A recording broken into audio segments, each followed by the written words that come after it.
Hi friends, ನಾನು ನಿಮ್ಮ tech ಮಹಿ. ಈ ವಿಡಿಯೋದಲ್ಲಿ ನಾನು ನಿಮಗೆ HDPC ಸ್ಕಾಲರ್ಶಿಪ್ಗೆ ಅಪ್ಲೈ ಮಾಡುವ ಪಾರ್ಟ್ 2 ವಿಡಿಯೋ ಬಗ್ಗೆ ಎಕ್ಸ್ಪ್ಲೇನ್ ಮಾಡ್ತೀನಿ ಮತ್ತು ಹೇಗೆ ಅಪ್ಲೈ ಮಾಡೋದನ್ನು ಈ ವಿಡಿಯೋದಲ್ಲಿ ನಾನು ನಿಮಗೆ ತೋರಿಸ್ಕೊಡ್ತೀನಿ.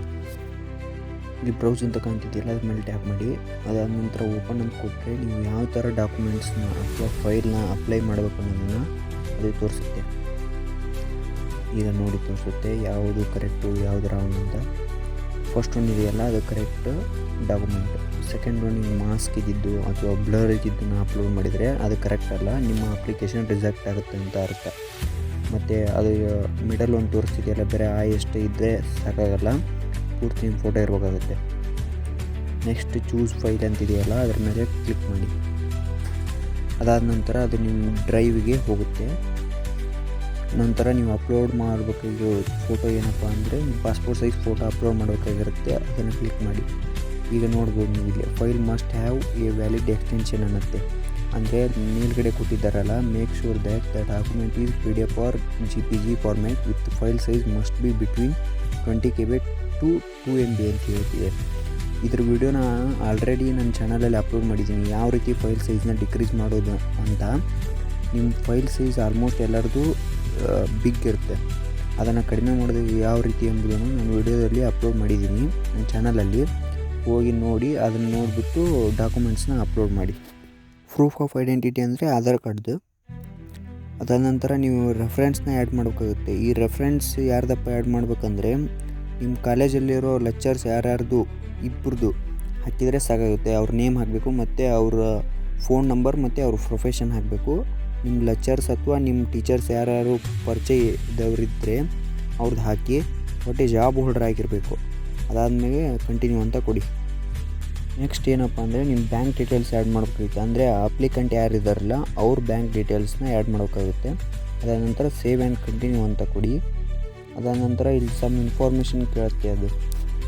ಅದೇನಪ್ಪ ಅಂದರೆ ಅಬೌಟ್ ಯುವರ್ ಫ್ಯಾಮಿಲಿ, ಅಂದರೆ ನಿಮ್ಮ ಫ್ಯಾಮಿಲಿಯಲ್ಲಿ ಎಷ್ಟು ಜನ ಇದ್ದೀರಿ ಮತ್ತು ಯಾರ್ಯಾರು ಏನೇನು ವರ್ಕ್ ಮಾಡ್ತಾರೆ ಅದ್ರ ಬಗ್ಗೆ ಹೇಳುತ್ತೆ. ಅದನ್ನು ಒಂದು 3-4 ಸೆಂಟೆನ್ಸಲ್ಲಿ ನೀವು ಕೊಡಬೇಕಾಗುತ್ತೆ. ಅದಾದ ನಂತರ ಮತ್ತು ನಿಮಗೆ ಯಾವುದಾದ್ರೂ ಆ್ಯಕ್ಸಿಡೆಂಟಲ್ ಅಥವಾ ಕೋವಿಡಿಂದ ಪ್ರಾಬ್ಲಮ್ ಆಗಿದ್ದರೆ ಅಥವಾ ಮೆಂಟಲ್ ಹೆಲ್ತ್ ಸರಿ ಇಲ್ಲ ಅಂದರೆ ಅಥವಾ ಯಾವುದಾದ್ರೂ ಆ್ಯಕ್ಸಿಡೆಂಟ್ ಆಗಿದ್ದರೆ ಅದ್ರ ಬಗ್ಗೆ ಇನ್ಫಾರ್ಮೇಷನ್ ಕೇಳುತ್ತೆ. ಅದಾದ ನಂತರ ನೀವೇನಾರು ಆಧಾರ್ ಅಂತ ಸೆಲೆಕ್ಟ್ ಮಾಡಿದರೆ ಯಾಕಂತ ಹೇಳಬೇಕಾಗುತ್ತೆ, ಯಾವ ಕಾರಣದಿಂದ ಅಂತ. ಅಥವಾ ಯಾವುದೇ ಘಟನೆ ಇಲ್ಲ ಅಂದರೆ ನಾಟ್ ಅಪ್ಲಿಕೇಬಲ್, N/A ಅಂತ ಇದೆಯಲ್ಲ ಅದನ್ನು ಕ್ಲಿಕ್ ಮಾಡಿ, ಅದು ನಾಟ್ ಅಪ್ಲಿಕೇಬಲ್ ಅಂತ ಆಗುತ್ತೆ. ಅದನ್ನಷ್ಟೇ ಕ್ಲಿಕ್ ಮಾಡಿಬಿಟ್ಟು ಇನ್ನೂ ಸಮ್ ಡೀಟೇಲ್ಸ್ನ ಕೇಳುತ್ತೆ, ಅವನ್ನೆಲ್ಲ ನೀವು ಫಿಲ್ ಮಾಡಬೇಕಾಗುತ್ತೆ. ಒಂದು ಡೀಟೇಲ್ಸ್ ಫಿಲ್ ಇಲ್ಲ ಅಂದರೂ ಅಪ್ಲಿಕೇಶನ್ ತೊಗೊಳೋದಿಲ್ಲ. ಹಾಗಾಗಿ ಎಲ್ಲ ಡಾಕ್ಯುಮೆಂಟ್ಸ್ನ ಇಲ್ಲಿ ನಾನು ತೋರಿಸ್ತಿದ್ದೀನಲ್ಲ ನಾಟ್ ಅಪ್ಲಿಕೇಬಲ್ ಅಂತ, ಆ ರೀತಿ ಟಿಕ್ ಮಾಡಿ ನಾಟ್ ಅಪ್ಲಿಕೇಬಲ್ ಅಂತ.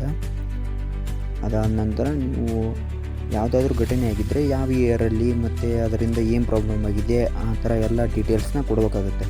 ಅದನ್ನೆಲ್ಲ ಕರೆಕ್ಟಾಗಿ ಫಿಲ್ ಮಾಡಿಬಿಟ್ಟು ಸಬ್ಮಿಟ್ ಅಂತ ಕೊಡಬೇಕಾಗುತ್ತೆ. ನೀವು ನೋಡ್ತಿರ್ಬೋದು, ಸೇವ್ ಆ್ಯಂಡ್ ಕಂಟಿನ್ಯೂ ಅಂತ ಕೊಟ್ಟರೆ ಅದು ತೊಗೊಳ್ತಾ ಇಲ್ಲ, ಯಾಕಂದರೆ ಅಲ್ಲಿ ಎಂಟಿ ಇದೆ. ಅದು ಫಿಲ್ ಆದರೆ ಮಾತ್ರ ಅದು ತೊಗೊಳುತ್ತೆ. ಹಾಗಾಗಿ ಪ್ರತಿಯೊಂದು ಡೀಟೇಲ್ಸ್ನ ನೀವು ಅಪ್ಲೈ ಮಾಡಲೇಬೇಕಾಗುತ್ತೆ, ಅವು ಕಂಪಲ್ಸರಿ ಯಾರಿಗಾದರೂ. ನೆಕ್ಸ್ಟ್ ನೀವು ಇಲ್ಲಿ ನೋಡ್ಬೋದು, ಇಲ್ಲೊಂದು ಕ್ವಶನ್ ಇದೆ, if yes please provide the details of medical lines. Yes ಅಂತಿದ್ದರೆ ಎಸ್ ಅಂತ ಹಾಕಬೇಕು, ಇಲ್ಲ ಅಂದರೆ ಎಸ್ ಇದ್ದರೂ ನೀವು ಡೀಟೇಲ್ಸ್ನ ಪ್ರೊವೈಡ್ ಮಾಡಬೇಕಾಗುತ್ತೆ. ಇಲ್ಲಾಂದರೆ I don't have any disabilities ಅಂತ ಹಾಕಿದರೆ ಸಾಕು. ನಾನು ಇಲ್ಲಿ ಹಾಕ್ತಿದ್ದೀನಲ್ಲ ಆ ರೀತಿ ನೀವು ಟೈಪ್ ಮಾಡಿ ಹಾಕಿಬಿಟ್ರೆ ಸಾಕಾಗುತ್ತೆ. I don't have any disability ಅಂತ ಹಾಕಿದರೆ ಸಾಕು. ಅದಾದ ನಂತರ ಮತ್ತೆ ಎಂಟಿ ಇರೋದನ್ನೆಲ್ಲ ಫಿಲ್ ಮಾಡಿ. ಮತ್ತು ನೀವು ಯಾವುದಾದ್ರೂ ಗೌರ್ಮೆಂಟಿಂದ ಸ್ಕಾಲರ್ಶಿಪ್ ತೊಗೊಂಡಿದ್ದೀರಾ ಅಂತ ಕೇಳುತ್ತೆ. ನೀವು ತೊಗೊಂಡಿದ್ದರೆ ಎಸ್ ಅಂತ ಹಾಕ್ರಿ, ಇಲ್ಲ ಅಂದರೆ ನೋ ಅಂತ ಹಾಕಿ. ಇಫ್ ನೀವೇನಾದರೂ ತೊಗೊಂಡಿದ್ರೆ ಅದು ಯಾವ ಸ್ಕೀಮ್ ಅಂತ ಹಾಕಬೇಕಾಗುತ್ತೆ. ಅದಾದ ನಂತರ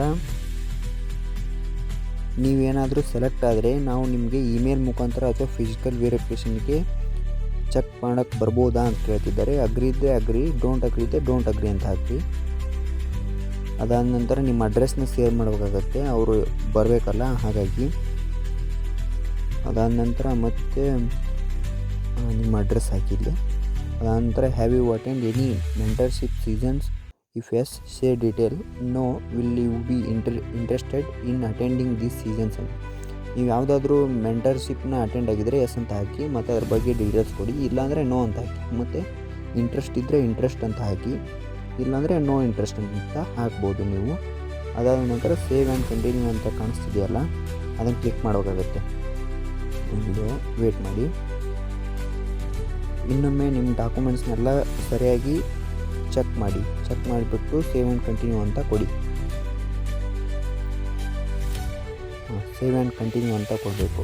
ಅದಾದ ನಂತರ ಈ ರೀತಿ ಬರುತ್ತೆ. ನೆಕ್ಸ್ಟ್ ಏನಪ್ಪ ಅಂದರೆ